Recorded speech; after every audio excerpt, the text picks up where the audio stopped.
que eu tenho? Codependência ou dependência emocional? Ou codependência emocional? Ai, será que não é dependência afetiva? Ou é codependência afetiva? Ai, que confusão! Isso te interessa? Você quer saber a diferença entre esses termos? Então fica comigo.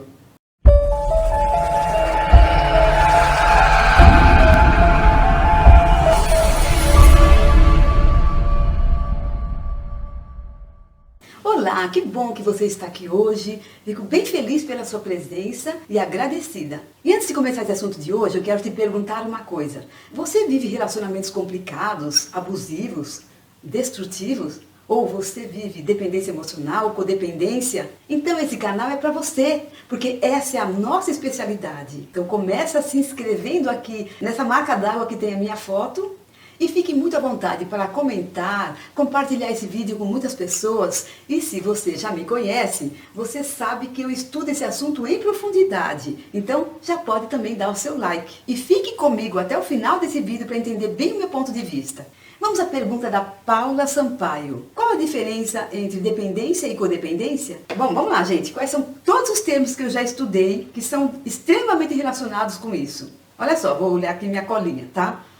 Dependência emocional, dependência de relacionamentos, dependência de sentimentos, dependência do vínculo, tendência dependente, apego ansioso, relacionamentos adictivos, amor patológico, transtorno de personalidade dependente, dependência afetiva, codependência afetiva, codependência emocional, bidependência. Olha isso, olha a confusão que acontece. Então assim, eu peguei e fiz agora um estudo completo para conversar com vocês hoje a respeito desses termos todos.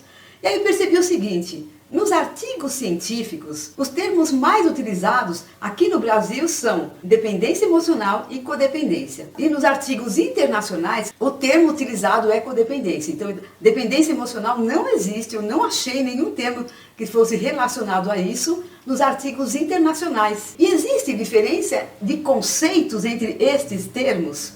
Bom, vamos falar pelo menos de dois que são os mais comuns, que é a codependência e a dependência emocional. Sim, existe diferença conceitual, especialmente na origem dos termos. Então, o termo codependência surgiu lá pelos anos 50, quando as esposas dos alcoólicos que fundaram o AA, os Alcoólicos Anônimos, essas esposas perceberam que elas tinham também problemas psicológicos importantes.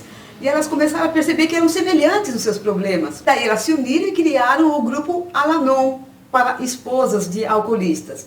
E aí, com o tempo, isso foi crescendo. E vieram outros grupos, veio o Codependentes Anônimos, depois veio o MADA, das Mulheres que Amam Demais, e veio o DASA, e por aí vai. Por outro lado, o termo dependência emocional, de onde vem? Ele surgiu da observação de profissionais da área da psique, especialmente da psicologia, de que algumas pessoas viviam uma insatisfação afetiva básica desde a infância e buscavam relacionamentos para atender às suas demandas afetivas. E aí eles notaram que essas pessoas acabavam desenvolvendo um apego patológico nesses relacionamentos.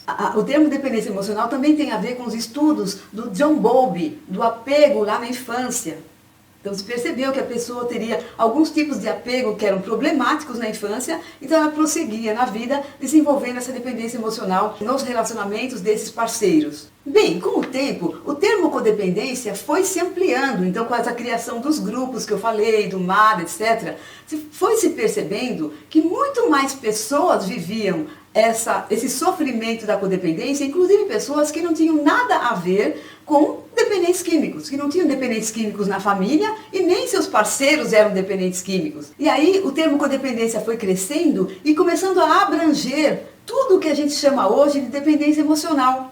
Então, se você for num grupo de MADA, por exemplo, você vai ver que todas as pessoas ali sofrem ou de dependência emocional ou de codependência, mas não tem uma diferenciação prática. Então, o que eu vejo quando eu vou estudar esse termo ou quando eu escuto vídeos, eu vejo uma tremenda imprecisão conceitual, ou seja, uma zona conceitual em termos de termos para explicar o que é. E quando você escuta a pessoa falando, você não sabe exatamente o que a pessoa quer dizer com o termo que ela está usando. E até por isso que eu compreendo a pergunta da Paula, e muitas pessoas me fazem essa pergunta, porque eu mesma coloco dependência emocional ou codependência, e as pessoas, o que ela quer dizer? Por que ela mistura os dois termos? Eu sei que alguns profissionais diferenciam e trabalham os dois termos de modo diferenciado, mas eu não diferencio porque eu acho que existem muito mais semelhanças entre os dois do que diferenças. Além disso, porque ainda não existe um conceito científico a respeito desses termos, e também porque nem existe o termo dependência emocional nos artigos internacionais, como eu contei para vocês. E o mais importante, porque se a gente começa a usar muitos termos, confunde mais ainda o público. Então, para concluir, eu uso o termo dependência emocional e codependência como se fossem sinônimos. E o conceito que eu dou para esses termos é de dependência de relacionamentos ou de pessoas. Ponto. Espero ter respondido a pergunta da Paula, e se você ficou comigo até agora, é porque você está muito firme na sua recuperação. Então, conta pra gente, conta pro grupo, conta pra mim, e faça um comentário dizendo: eu estou firme nesse canal porque estou firme na minha recuperação. E se você gostou desse vídeo, não se esqueça de dar o seu like, de compartilhar o vídeo com várias pessoas que você conhece que também ficam confusas em relação a esse termo, e seria bem interessante elas saberem do que nós estamos falando aqui. Se você ainda não se inscreveu no canal, aproveita, faz isso agora, naquele botãozinho vermelho do inscrever-se. E eu agradeço novamente a sua presença aqui nesse canal. Tenha uma ótima semana e até o próximo vídeo.